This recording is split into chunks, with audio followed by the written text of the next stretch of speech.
ሰላም ለእናንተ እንዴት አመሻችሁ? ዘላለም እከካችንን እያከክን መኖር አለብን እንዴ? እታችሁ ረድ ብራዘር። ሰው ሲያወራ የሚያወራ ልጅ ባለጌ ይባላል። ሲሰጠው ነው የምታወራው። ዴቪድ ነው የቀደመ እሱ ቁጭ ብሏል።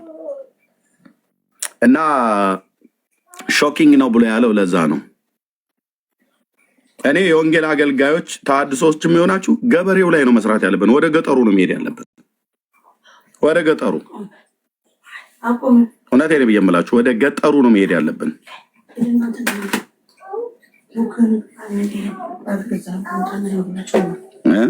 በቃ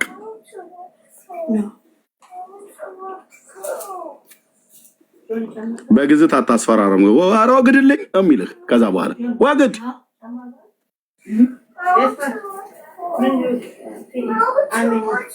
ጤፉ ዝናብ ሲመታው እኮ በዓል ነው ተብለን እኮ ነው የምንባል የነበረው። ወንድሞቼ እናቶቼ፣ እኔ እንደ ማንኛውም ኢትዮጵያዊ ድሃ ገበሬዎች መካከል ያለ ቤተሰብ ውስጥ ነው ያደግኩት።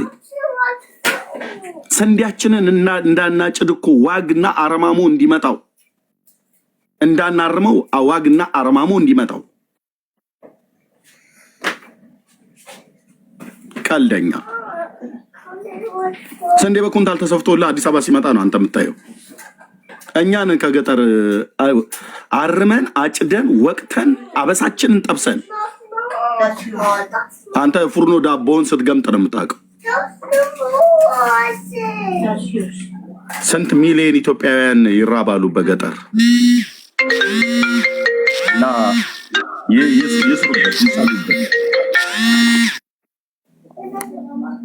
የጨዱበት ይስሩበት እና ገጠሩ ላይ ገባ ሾኪንግ ነው ብሎ ያለው ቀጥሎ ምን ሊመጣ እንደሚችል ስለሚያውቅ ነው። ቴንኪዩ ተሐድሶ ላይ የምትሰሩ ወንድሞች፣ የምድሪቱ ተሐድሶ የሚሆነው ወንጌል ሲሰበክ ነው፣ በሁሉም አቅጣጫ ማለት ነው። ይሄን ነው ብለን የምንለው። ቴንኪዩ ዳኒ፣ ይቀጥል። አጥናው መጥቷል፣ እሱን አውራ። እሺ አጥናው፣ ሰላም እንዴት ነህ? ሰላም እንዴት ናችሁ? ሰው በመብል ብቻ ሳይሆን ዳቦ አድርገው ሲለው ሰው በመብል ብቻ ሳይሆን በእግዚአብሔር ቃልም ይኖራል ብሏልና ለመብል ጴንጤዎች ለመብል እንትን አትበሉ፣ በመብላት ብቻ አይኖርም። ጥሩ ሳትበሉ ማለት ነው። እሺ ግድ ለማሳቡ ላይ እንቆይ። አሁን ጉዳያችን ስላልሆነ ወደ ሐሳቡ እንመለሳለን። እሺ ቤተክርስቲያን በነገረ ቅዱሳን ላይ ያላት እምነት መጽሐፍ ቅዱሳዊ እምነት አምናል። እኛ በመጽሐፍ ቅዱስ እኮ ነው የምንሄደው። መጽሐፍ ቅዱሳዊ እምነት አምናል። አዎ እሺ ብሎናል። በጣም ደስ ይላል። ስለዚህ እንደ አንድ ኦርቶዶክሳዊ በሰማይ ያንተን ኃጢአትና ይቅርታን ምህረትን የሚሰጥህ ማን ያለው? ምህረትን ይቅርታን የሚሰጥ እግዚአብሔር ነው። እሺ በሰማይ ያንተን ጸሎት ልመና የሚቀበል ማን ነው? እግዚአብሔር። ከእግዚአብሔር ውጪ በቤተ ክርስቲያን ውስጥ የለም። ከእግዚአብሔር ውጪ ስትል ምን ለማለት ፈልገህ? ከእግዚአብሔር ውጪ ነው። እግዚአብሔር ከሆነው ከሱ ውጪ ሌላ ከእግዚአብሔር ውጭ ሌላ ማንም ኃጢአትን እንትን የሚል የለም። ግን የእግዚአብሔር አገልጋዮች ደግሞ አሉ። ጸጋውን የሚሰጣቸው የእግዚአብሔር አገልጋዮች አሉ። ስለዚህ ከእግዚአብሔር ውጭ ደግሞ ሰማቸው ያልከን ያለው ከእግዚአብሔር ውጭ አላልኩም፣ የእግዚአብሔር አገልጋዮች ናልኩ። በደንብ አድርገህ ሰማኝ ዳንኤል። ሰማሁ እኮ እግዚአብሔር ማለት ቅዱሳን ማለት። ስለዚህ ያላልኩትን ወደ አፍያት እንትን አትበል። ከእግዚአብሔር ውጭ አይደለም ያልኩ። የእግዚአብሔር አገልጋዮች አሉ። እግዚአብሔር ጸጋውን የሰጣቸው አሉ፣ ማዳን የሚችሉ እግዚአብሔር ጸጋውን ያበዛላቸው አሉ። እነሱን ለማለት ፈልገህ ከሆነ አዎ መጽሐፍ ቅዱሳዊ ነው። እሺ እንዳንካካድ የምትለውን ነገር ልጻፍል። እንዳንካካድ እንድንግባባ ማለት ነው። እንድንግባባ ከዛ ያው የኃጢአት ይቅርታ ለማግኘት በሰማይ ወደሱ የምትጣራው የምትጮው አካል አለ። ማን ነው እሱ ያካል? እግዚአብሔር። እሺ እግዚአብሔር ፈጣሪ። እሺ ከእግዚአብሔር ውጭ አለ? ከእግዚአብሔር ውጭ አትበለኝ። ከእግዚአብሔር ውጭ ማንም የለም አልኩህ እኮ። እሺ ማንም የለም። እግዚአብሔር ጸጋውን ለሰጣቸው እነሱ እንትንላቸዋለን አለ ማለት ነው።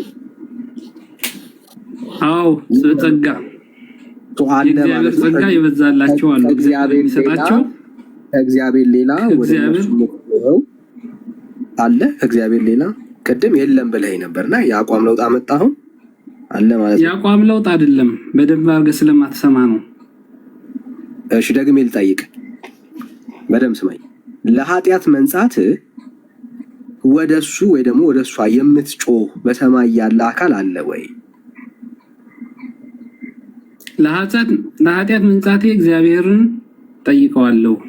ቅዱሳን ደግሞ ለኃጢአት ይቅርታ ኃጢአትን ይቅር የሚል ደግሞ እግዚአብሔር ስላለላቸው በእነሱ ምክንያት ደግሞ ይቅር እንባላለን።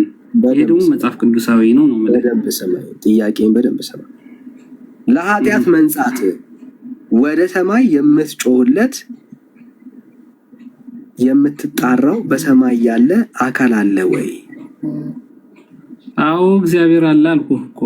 እሺ ከእግዚአብሔር ውጭስ ሌላ አለ ወይ?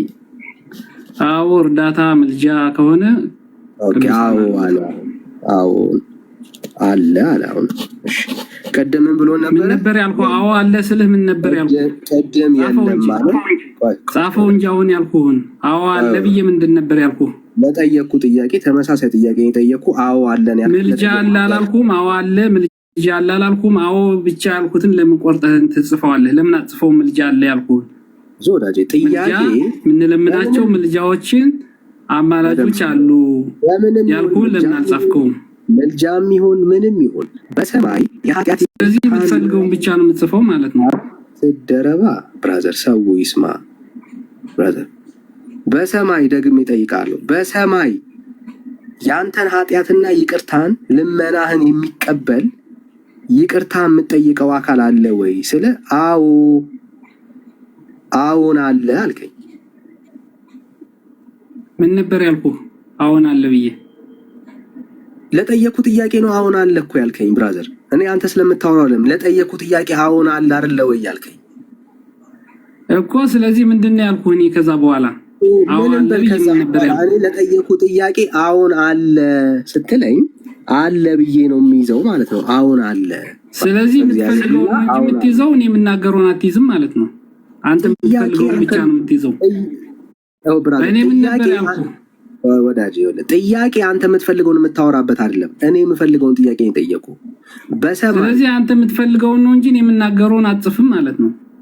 ጥያቄውን ነው ከኔ ጋር እኔ ምንድነው የምትፈልገው? እንደዛ ካልሆነ እኔ የምመልስልህን ማጽፍ ከሆነ የራስህን ብቻ የምትጽፍ ከሆነ አንተ የምትፈልገውን ብቻ ቆርጠህ የምትጽፍ ከሆነ እኔ የምናገረው ምን ዋጋ አለው? ጥያቄ በምልጃም ይሁን በምንም ይሁን በላይ በሰማይ በደም ሰማይ በላይ በሰማይ የኃጢአት ይቅርታን ልመናን ለመቀበል ወደሱ የምትጮህለት አካል አለ ወይ? እግዚአብሔር አለ አልኩህ እኮ። እግዚአብሔር አለ አልከኝ። ከእግዚአብሔር ውጪ ሌላ አለ ወይ ስለ አዎን አለ። ከእግዚአብሔር ውጪ አዎ፣ ከእግዚአብሔር ውጪ አዎ አለ፣ ግን በምልጃቸው ነው አልኩህ። እሺ በምንም ይሁን አሁን እኔ አልጨነቅም። በምንም ይሁን አዎ አለ አልከኝ። ጥሩ። አሁን የእግዚአብሔርን ቃል ክፈትና በላይ በሰማይ ያሉ ጩኸትን የሚሰሙ ልመናህን የሚቀበሉ አካላቶች ካሉ አሁን ጥቅስ ነው የምጠቅሰው። የእግዚአብሔርን ቃል አዎ አሉ ብለሃል። አንወሻሽም። ሰው ሰምቷል። እኔም ጽፌያለሁ። ማስረጃ አንጣ። አሁን አዎ አለ ብለሃል። እሺ መጽሐፍ ቅዱስ ክፈት። እሺ ልክፈት። እሱ ያዝከው ክፈት። ዘጸአት 23:20 ክፈትልኝ። እሺ ዘጸአት 23 በሰማይ ያሉ አካላቶችን ሊያሳየን ነው። ኦልራይት።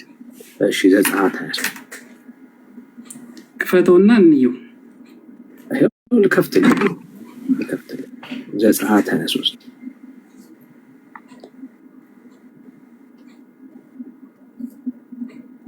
እሺ ቁጥር ስንት? 23:20 ጀምረህ አንብብ። 23 እያሳየህም ቢሆን ጥሩ ነው። አላሳየው ላወጣው ይሄው። እሺ ቀጥል። አንብበው ከ20 ጀምረህ። እሺ በመንገድ ይጠብቅህ ዘንድ ወደ አዘጋጀም ስፍራ ያገባህ ዘንድ እነሆ እኔ መልአክን በፊትህ እሰዳለሁ። በፊቱ ተጠንቀቅ፣ ቃሉንም አድምጥ። ስሜም በእርሱ ስለሆነ ኃጢአት ብትሰሩ ይቅር አይልምና አታስመርሩት።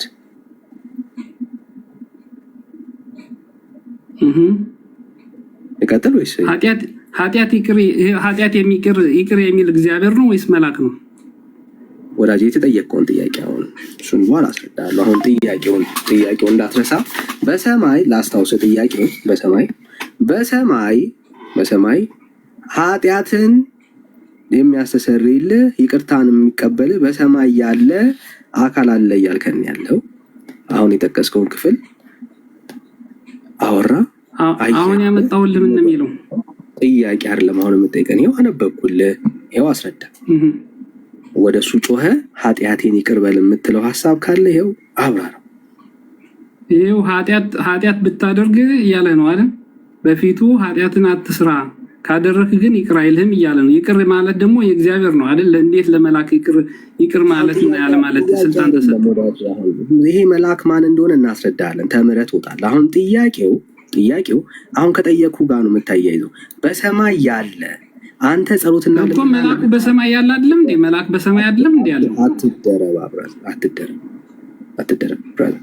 ይኸው የጠቀስከው ጥቅስ ላይ አንተ እንደምትለው በሰማይ ጸሎትና ልመናን የሚቀበል ከእግዚአብሔር ዘንድ የሆነ አለ የምትል ከሆነ አሳየን። ይኸው አውጥቼልሃለሁ። ጸሎትና ልመናን የሚቀበል አይደለም ያልኩት፣ ምልጃን ያልኩት። አስረዳን እኮ ምልጃን በለው፣ አስረዳን። ይኸው ይሄው አሁን ምን እያለ ነው? ምን እያለ መሰለ? ከ20 ጀምረ ስታነበው እየተሰማማን እንሂድ። ከ20 ጀምረ ስታነበው በመንገድህ ይጠብቅህ ዘንድ ወደ አዘጋጀሁትም ስፍራ ያገባህ ዘንድ ወደ ገነት ወደ መንግስተ ሰማያት እንዲወስድህ መልአኩን ተጠንቀቀው፣ በሱ ፊት ክፉ አታድርግ እያለ ነው ያለውና ወደ መንግስተ ሰማያትም የሚወስድ መልአክ ነው እያየኸው ከሆነ። እሺ አትዋሽ። በዚህ ቃል ኮንቴክስት ከሆነ አሁን እያወራን ከሆነ ስለ መንግስተ ሰማያት አይደለም እየተወራ ያለው፣ ስለ መንግስተ ሰማያት ነው የሚያወራው። ስለዚህ የት ነው የሚያወራው ታዲያ? ስለ መንግስተ ሰማያት ነው እያወራ ያለው እና ስለ ሰፈር እንመጣበታለን። አይዞህ ብራዘር፣ አይዞህ ወዳጅ፣ አንተ አይዞህ ራስህ። እኔ ናይዞት በለኝ። አሁን ለጠየቁ ጥያቄ መልስ ስጠኝ። በዚህ ክፍል መሰረት የተጠቀሰው መልአክ በሰማይ ሆኖ ጸሎትና ልመናን ስለመቀበል የሚያወራ አውድ አለው ወይ? ስለመቀበል ብቻ ሳይሆን ዳኒ ጭራሽ ወደ መንግስተ ሰማያትም ይዞ ይሄዳል እያለ እኮ ነው። ጭራሽ ከፍ አደረገው እንትኑ። መንግስተ ሰማያት ይዞ ይሄዳል አለ። እሺ ቁጥሩ ምኑ ጋር? ይመራሃል፣ መንገዱን ይመራሃል እያለ ነው። የት ጋር ነው መንግስተ ሰማያት የሚያገኝ? ከ20 ጀምረህ አንብበው። እኔ አንብቤዋለሁ። አንብበህ አስረዳና ወላጅ፣ አትደንግጥ። በመንገድህ ይጠብቅህ ዘንድ ወደ አዘጋጀሁት ስፍራ ያገባህ ዘንድ እነሆ እኔ መልአክን በፊትህ እሰዳለሁ አለ። ያ መልአክ ወደዚህ ነው የሚያደርስህ? እግዚአብሔር ወደ አዘጋጀው ስፍራ። እግዚአብሔር ያዘጋጀው ስፍራ ደግሞ መንግስተ ሰማያት ነው።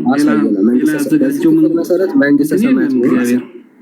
በዚህ ጥቅስ መሰረት መንግስተ ሰማያት መሆኑን መጀመሪያ አስራየን ከቃሉ ብራዘር። እየተናገረ እኮ ነው። ወደ አዘጋጀው ስፍራ ያገባህ ዘንድ አለው እኮ። ያገባህ የተባለበት ስፍራ መንግስተ ሰማያት ስለመሆኑ ማስረጃ አስጠን። መንግስተ ሰማያት ነው። ሌላ ምን አለ? እግዚአብሔር ያዘጋጀልን መንግስተ ሰማያት ነው። ተስፋ የምናደርገው እንድናምን መንግስተ ሰማያት መሆኑን አሳየን። እንድናምን ራሱ ግልጽ እኮ ነው ጥቅሱ ዳኒ። ግልጽ አይደለም። አንተ ላይ እየጨመርክ ያለው መንግስተ ሰማያት ላለመረዳት ተፈለክ መብትህ ነው። ማስረጃ እንድረዳ ማንም አይገባው ሰው ይገባዋል። ይሄ እንድረዳህ ማስረጃ አንጣ ብራዘር፣ ማስረጃ አንጣ። ማስረጃ ስትጠየቅ ይገባል ምናምን አትበል፣ ማስረጃ አንጣ።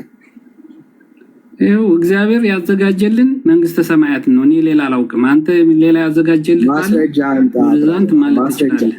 መንግስተ ሰማያት ነው። ሌላ ምንም እግዚአብሔር ያዘጋጀልን መንግስተ ሰማያት ብቻ ነው። ማስረጃ ብራዘር፣ አሁን እኮ አልክ። ማስረጃ ምን የሚል ማስረጃ ነው የምትፈልገው? አሁን ይምራሄ መልአክ የተባለው በዚህ ክፍል አውድ መሰረት ስለ መንግስተ ሰማያት መሆኑን ማስረጃ አንጣ። ክፍሉን ከፍ ብለህ ማንበብ ትችላለህ። ይሄው እያነበብነው እኮ ነው። ማስረጃ አንጣ። አነበብ ነው። መንግስተ ሰማያት ስለመሆኑ ግን አይናገርም። ካለ ማስረጃ አንጣ። በግድ መኑኝ አትበል። በግድ ልናምንህ አንችልም። አውድ አለ፣ ኮንቴክስት አለ። ክፍሉ ስለሚሆን እንደሚያወራ ግልጽ ነው። ክርስቲያኖች ነን፣ የእግዚአብሔርን ቃል ጠንቅቀን የምናውቅ አማኞች ነን። አንተን የጠየቅን እመኑኝ አትበለን። በግድ ማስረጃ አንጣ ብራዘር። እኔ ማስረጃ ብዬ አምጥቻለሁ። ተቀበል ካልተቀበል ያንተ ችግር ነው የሚሆነው። እኔ ማስረጃ ያመጣሁት ምንድነው? በመንገድ ይጠብቅህ ዘንድ ወደ አዘጋጀሁትም ስፍራ ያገባህ ዘንድ አዳምጠኝ። ወደ አዘጋጀሁትም ስፍራ ያገባህ ዘንድ እንሆ በፊትህ እሰዳለሁ አለ። በቃ ከዚህ በላይ ምንም ግልጽ የሆነ ጥቅስ የለም። እኔ መንግስተ ሰማያት ነው ብዬ እረዳለሁ። እግዚአብሔር ያዘጋጀልን መንግስተ ሰማያት ነው። ሌላ ያዘጋጀልን የለም። እኛ የምንጠብቃት መንግስተ ሰማያት ስለሆነች የእግዚአብሔር ደግሞ ያዘጋጃት እሷ ነው። ወደ አዘጋጀሁት ስፍራ እወስዳችኋለሁ ብላችሁ ጠብቁ ነው ያለ ኢየሱስ ክርስቶስ።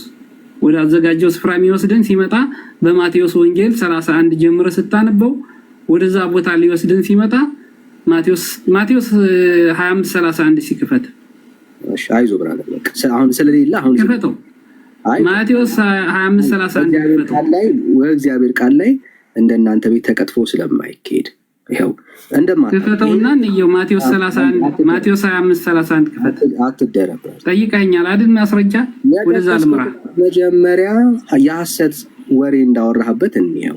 ወደዛ ልውሰድህ ላሳየህ፣ ወደዚህ እንደሚወስደን ላሳየህ። በፍጹም አንዴ እዚህ ጨርሰን ነው ከፈተው ጥቅሱ ብለኛል አይደል? ይኸው ጥቅስ አመጣሁልህ።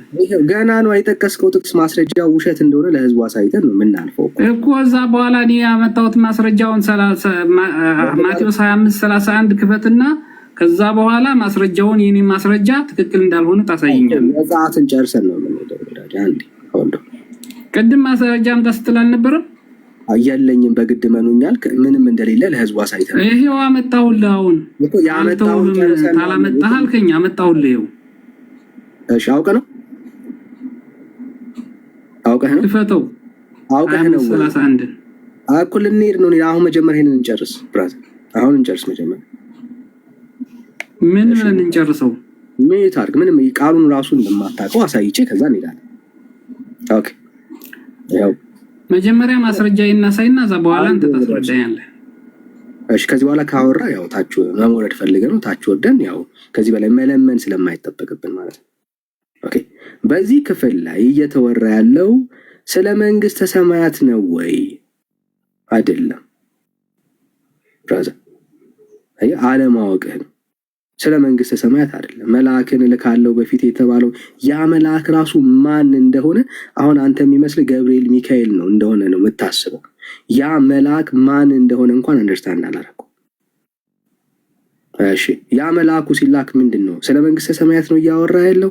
እስቲ እንየው። መልአኬ በፊት ይሄዳል፣ ወደ አሞራውያን፣ ወደ ኬጣውያን፣ ወደ ፌርዛውያን፣ ወደ ከናንና ወደ ኤካውያን፣ ወደ ኢያቡሳውያን ያገባሃል። ማን? ከፊትህ የሚሄደው መልአክ፣ ተጠንቀቅ የተባለለት ያ መልአክ። ያም የእግዚአብሔር መልአክ ማን እንደሆነ እነግራችኋለን። ስለ መንግስተ ሰማያት ያወራል ክፍሉ? አያወራም። ስለ መንግስተ ሰማያት የሚያወራ ክፍል አይደለም። ስለ መንግስተ ሰማያት የሚናገር የእግዚአብሔር ሐሳብ አይደለም እያወራ ያለው። በእስራኤላውያኖች ባላቸው ጀርኒ ላይ እግዚአብሔር ራሱ እንደሚመራቸው ያ የእግዚአብሔር መልአክ የተባለው እሱ ራሱ ክርስቶስ ኢየሱስ ነው ብራዘር። ገብርኤል ሚካኤል ወይ ደግሞ ሩፋኤል አይደለም ወዳጄ። እየተናገረ ያለው በዚህ ጀርኒ ውስጥ የሚመራቸው እሱ ራሱ እግዚአብሔር ነው። እሱ ራሱ እግዚአብሔር ነው የሚል ጥቅስ ስጠኝ። አንዴ ብራዘር፣ የራስህን ከኪሳት ከራሳ አትተርጉም። ሚውት አድርጋለህ ብራዘር። ከደከመ ይጨርስና ማስረጃ አልሰጠኝም ትለዋለህ። ስማው አንዴ፣ ምን ችግር አለው? ለመማር ከሆነ ስማው፣ ማስረጃ አስጠኝ በለው። ለተናገረው ነገር ማስረጃ ጠይቀው። ከዛ አንተም ተምረህ ትክክል ካልሆነ ደግሞ አርመው ትወጣለህ። በጣም ቀላል እኮ ነው። ሰው ቀጥል ዳኒ፣ በቃ አታቋርጡ። አስሬ እሺ፣ ቴንክ ዩ። ሶ የሚያወራው በደንብ ይሰማ። ስለ ገብርኤል ስለ ሚካኤል አይደለም።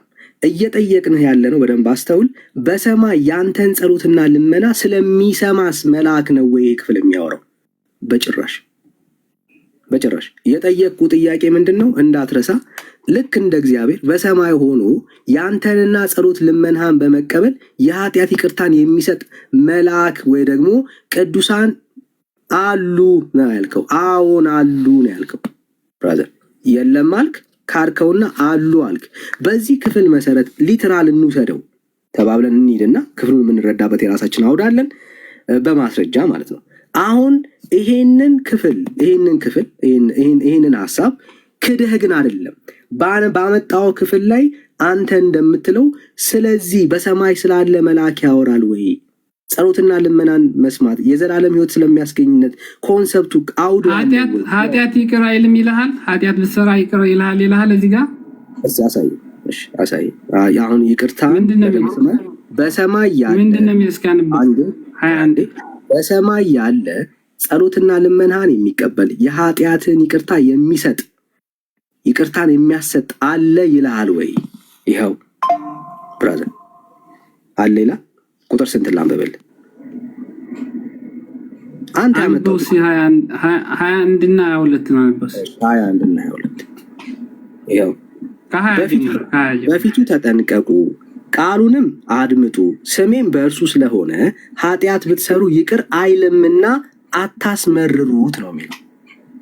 ኃጢአት ብትሰራ ይቅር የማይልህ መልአክ ከሆነ ቅድም የተነጋገርንበት በሰማይ በኃጢአት ይቅር የሚል የለም እግዚአብሔር ብቻ ነው አይደለም ያልከው። ይሄ ግን እየተናገረ ያለው ኃጢአት ብትሰራ ይቅር አይልህም እያለ ነው መልአኩ። ወንድም አለም እያወራን ያለ ነው። አስታውስ፣ በሰማይ ሆኖ ኃጢአትን ይቅር ስለሚል መልአክ ነው እያወራን ያለ ነው።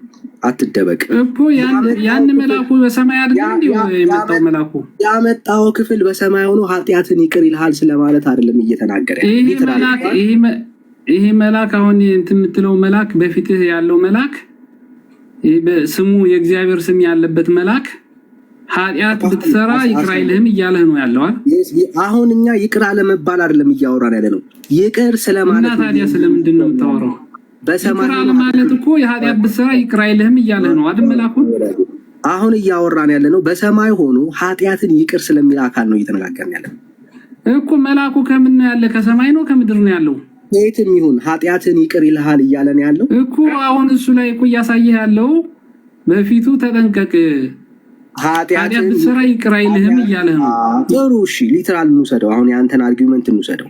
ኃጢአት ይቅር ይልሃል እዚህ ክፍል ላይ ኃጢአትን በሰማይ ሆኖ ይቅር ይላል ወይ ነው ጥያቄው። ይላል። ቁጥር ስንት ነው ያነበብኩት? በሰማይ በምድር የምትለው ምንድን ነው? አሁን እየተናገረ ያለው ኃጢአት ብትሰራ ይቅር አይልህም እያለህ እኮ ነው። ከሰማይ ከምድር እንትን አትበለው። አትደበቃ ብራዘር። ይኸው ኃጢአትን ይቅር የሚል ልክ እግዚአብሔርን እንደምትጠይቀው በሰማይ ያለ ኃጢአትን ይቅር የሚል አንተ ብራዘር ተጠንቀቅ፣ ኃጢአት ብትሰራ ይቅር አይልህም እያለህ እኮ ነው። ለምንድን ነው ያለው? ተቀበለው፣ ቃሉን የእግዚአብሔር ቃል ነው። ዳኒ የትም እንትን አትልም። አሁን ዝም ብለህ ወዲህ ብትል ምንም አያስሄድህም። ኃጢአት ብትሰራ ይቅር አይልህም ብሎሃል። ይቅር አይልህም በቃ መልአክ ነው። በሰማይም በምድርም የሚላክ መልአክ ነው። ኃጢአት ይቅር የሚል አለ ወይ በሰማይ ነው የምትል ያለው አይደል? ይቅር የሚል ነው እያወራን ያለ ነው አይደል ብራዘር እኮ። ኃጢአት ብትሰራ ይቅር የማይልህ መልአክ አለ በፊትህ የለም። አሁን እያወራን ያለ ነው ብራዘር። መደበቅ አያስፈልግም። በሰማይ ሆኖ የአንተን ኃጢአት ይቅር የሚል አሳይ። እሱ አሁን ያመጣው ጥቅስ ምንድን ነው የሚለው? እሺ በሰማይ ይቅር የሚል ኃጢአትን እሺ ይኸው ሊትራሊ ቃሉን እንውሰደውና በአንተ አውድ መሰረት እየፈታው ስላለ ነው ክፍሉ ስለምን እንደሚያወራ በጣም ግልጽ ስለሆነ እሱ ማብራሪያ እንሰጥበታለን። በሰማይ ያለ ኃጢአትን ይቅር የሚል ይላል። ምኑ ጋር ነው ያነበብኩት? ይቅር ኃጢአትን ብታደርግ ይቅር ይልሃል እያለ ነው ያለው። ይቅር አይልህም እያለ ነው ያለው። ኃጢአት አትስራ በፊቱ ተጠንቀቅ። አንተ ዳኒ ተጠንቀቅ፣ ኃጢአት ብትሰራ ይቅር አይልህም እያለ ነው። ጥያቄው ምንድን ነው? አንተ እኮ የምትለው ያለው በሰማይ በምድር እያልኩ ያለው መልአኩ የት ነው ያለው? መልአኩ የት ነው ያለው? መልአክ ይቅርታ ያድርግልን ኃጢአት ብትሰራ እያለ ነው። ስለ መልአክ ፖዚሽን አለም እያወራ ያለው። ጥያቄው ምንድን ነው? ይቅር የሚል ነው ወይስ ይቅር የማይል ነው? እና አትደበቅ ብራዘር፣ ተመለስ ብራዘር። ተመልሻለሁ። ይቅር የሚል ነው ወይስ ይቅር የማይል ነው እያወራን? ይቅር የማይል መልአክ ከፊትህ አለ እያለ ነው ወዳጅ። ጥያቄው ግን ጴንጤዎች ኃጢአት ብትሰሩ መልአኩ ይቅር አይላችሁም። ኃጢአትን ይቅር የማይል ነው ኃጢአትን ይቅር የሚል አሳይ። ኃጢአትን ይቅር የሚል አንጣ። ይቅር አይልም ማለት ይቅር ይላል ማለት ነው። እስኪ ያነበው ጥቅሱን። ይቅር አይልም እያለህ እኮ ነው። ጥያቄው ምን ነበር ብራዘር? በሰማይ ሆኖ ይቅር የሚላል መልአክ የሆነ በሰማይ ይቅር የሚላል ወይ ነው አይደል ጥያቄው? ስለዚህ አሁን ያመጣው ክፍል ላይ ሊትራል እንውሰደውና አንተ እንደምትለው በፊት የምሰድልህ መልአክ ኃጢአትን ይቅር የሚል ነው ብለን የምታነበው ይቅር የማይል ነው። ኃጢአት ብትሰራ ይቅር የማይል ነው ማለት አማርኛ እንዴት ነው ዳጂ? ጥያቄው ኃጢአትን በሰማይ ሆኖ ይቅር ስለሚል ነው እየተነጋገርን ያለ ነው። አንተ ሊትራል ወሰደውና ኃጢአት ብትሰራ ይቅር አትልም ነው አይልም ነው መልአኩ የሚለው። ብራዘር ላምብብል አይዞህ ረጋ በል ስሜት ያጡ አይዞህ አንተ ብራዘር አጥና። ኦኬ መልሱ እኮ ግልጽ ነው። መልሱን እኮ አጥናው መልሶታል። ምንድነው ወንድምነት በሰማይ ሆኖ በምድር የሚሆን መላእክት ሲጀምር ይቅርታ አድራጊ ወይ ደግሞ ኃጢአትን ይቅር ባይ አይደሉም። የባህሪያቸውም አይደለም። ኃጢአትን ይቅር አይሉም። ኃጢአትን ይቅር የሚል የእግዚአብሔር ባህሪ ነው። ኃጢአትን የሚያስተሰርይ እግዚአብሔር ነው። ከመላእክት ወገን በብሉይ ኪዳን ታሪክ ውስጥ አንድም ቦታ ላይ እደግመዋለሁ፣ አንድም ቦታ ላይ ይሄንን ነገር ያደረገ የለም። በዚህ ክፍል ላይ የተጠቀሰው ክፍል በፊቴ መልአኬን እልካለሁ ኃጢአትን ብታደርግ ይቅር አይልህም ነው። ምክንያቱስ የተሰጠ ኮማንድ አለ ለእስራኤል ሕዝብ። ከዛ ከተሰጠው ኮማንድ እልፍ ቢሉ የሚመራቸው የእግዚአብሔር መልአክ ይመጣቸዋል። ኮማንዱን ያውቃል፣ ትእዛዙን ያውቃል። ከዛ ቢያልፉ እግዚአብሔር ተሸክሞ እንደሄደው እንደዛ አይሸከምህም ነው እንጂ ኃጢአትህን ይቅር ይልሃል እኮ። አሁን ኃጢአት ብትሰራ ማለት ነው ኤርሚ። አሁን አንተ ኃጢአት ብትሰራ ይቅር አይልህም እያለህ እኮ ነው።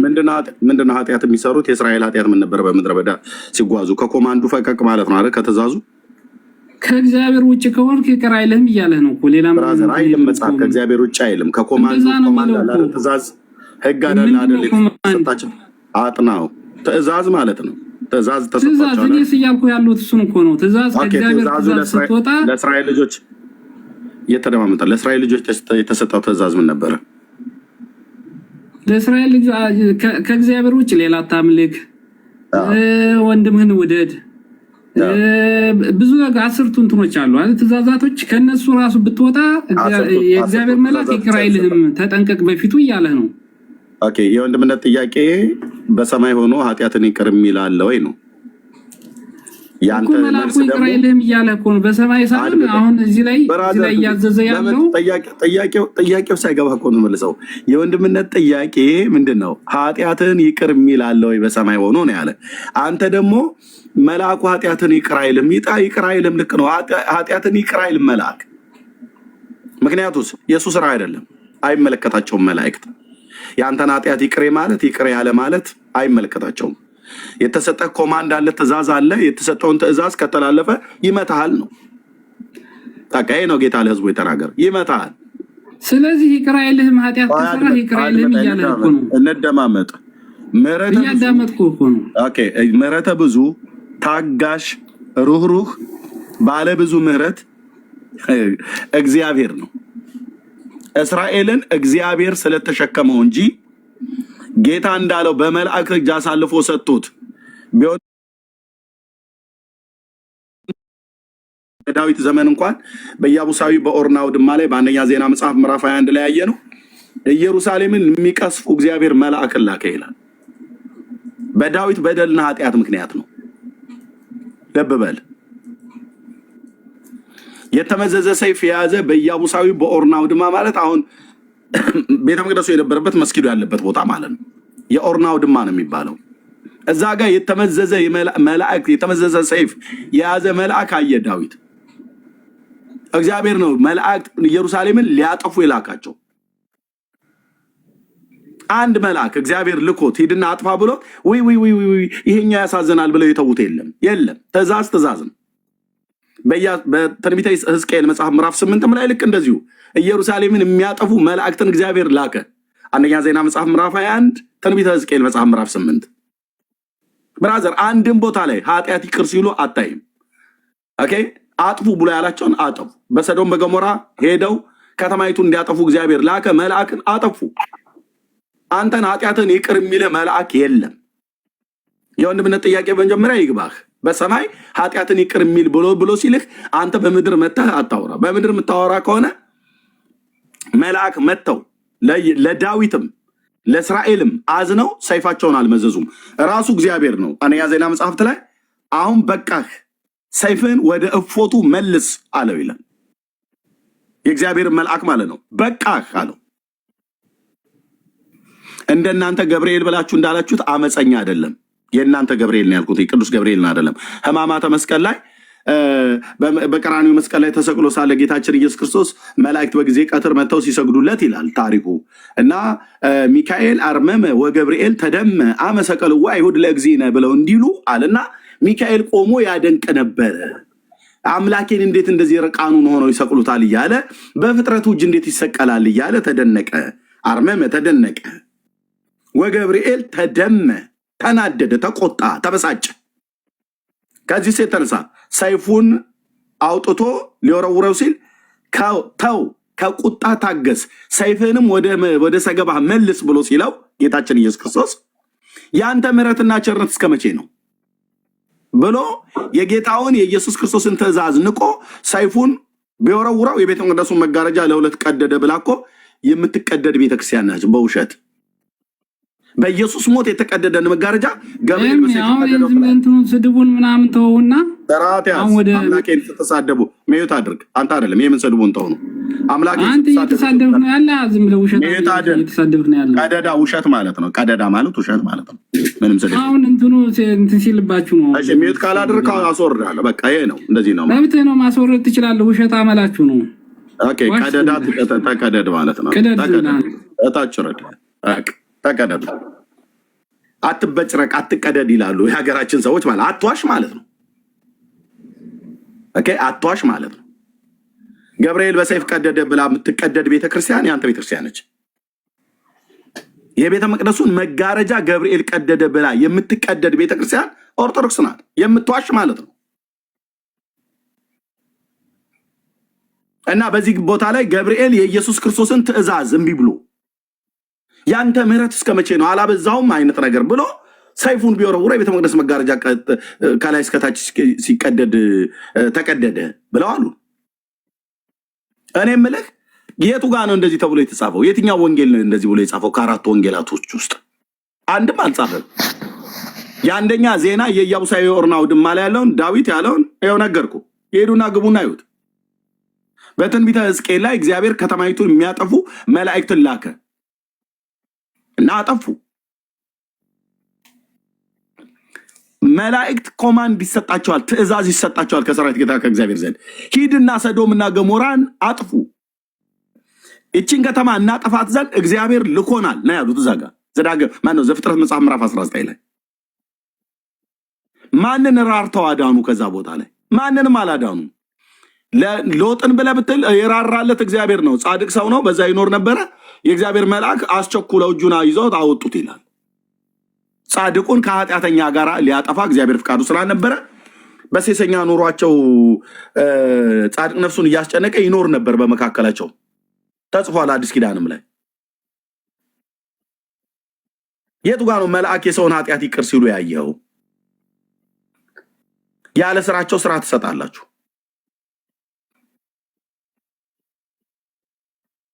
አንድም ፍጥሩም በልማንም ከአብርሃም አምላክ ከእግዚአብሔር በስተቀር ኃጢአትን ይቅር የሚል የለም በሰማይ በምድር። 4 ነጥብ። የኃጢአት ስርየትን የሚሰጥ አንተን ይቅር ብያለሁ ብሎ